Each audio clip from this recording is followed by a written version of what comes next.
Lyca productions Subaskaran தயாரிப்பில் அறிமுக இயக்குனர் AR ஜீவா இயக்கத்தில் அனுபமா பரமேஸ்வரன் நடிப்பில் லாக்டவுன் ஜனவரி 30 முதல் திரையரங்குகளில்.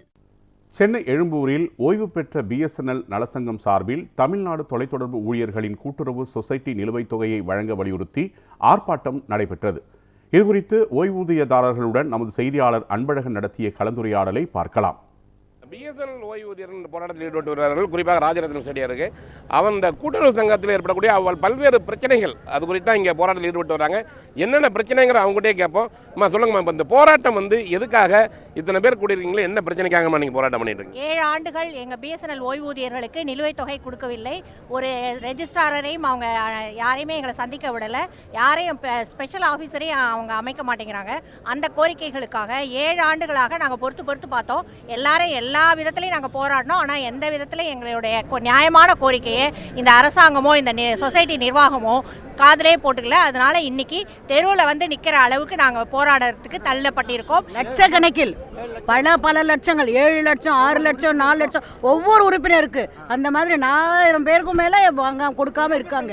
இந்த மாதிரி எல்லாருமே இறந்தும் எவ்வளோ பேர் போயிட்டாங்க. இன்னும் கூட அதெல்லாம் தராமல் இருக்காங்க. ஆகவே வேண்டும் சொசைட்டி அப்படின்னு சொன்னாக்க கூட்டுறவு சொசைட்டியினுடைய நோக்கம் என்ன அப்படின்னு சொன்னால், நேஷனலைஸ் பேங்கில் கடன் வாங்கி உறுப்பினர்களுக்கு கடன் கொடுப்பாங்க.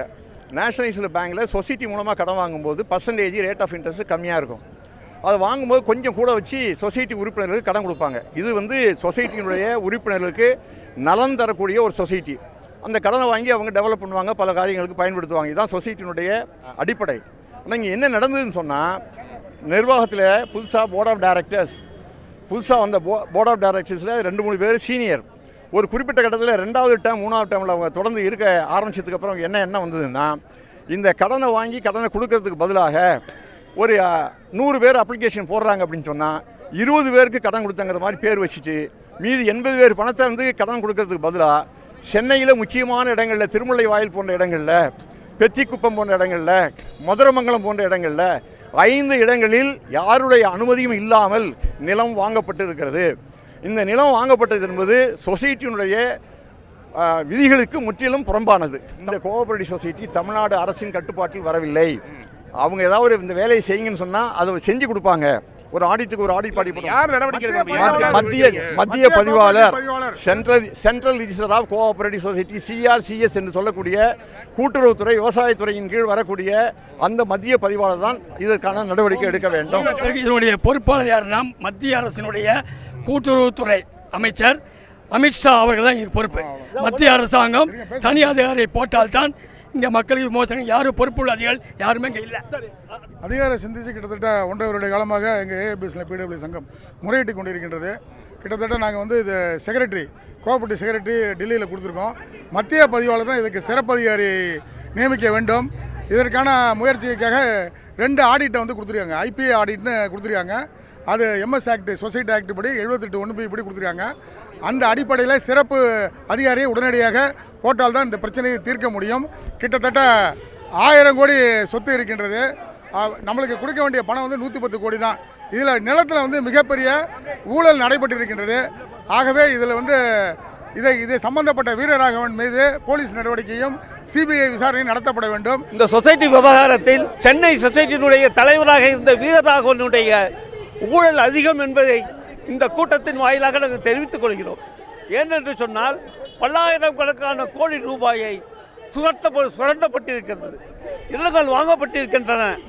அந்த பணத்தை எந்த ஊழியர்களுக்கும் கொடுக்கவில்லை. உடனே தமிழக அரசும் மத்திய அரசும் பிரசிடென்ட், சொசைட்டியினுடைய பிரசிடென்ட் தான் இதுக்கு காரணம். திரு வீரராகவன் அவர்களை உடனே கைது செய்ய வேண்டும். எங்களுடைய சொசைட்டியில் கிட்டத்தட்ட கவர்மெண்ட் டெலிகம்யூனிகேஷன் சொசைட்டின்னு பேர். இது நல்லா ஃபங்க்ஷன் பண்ணிகிட்டு இருந்தது.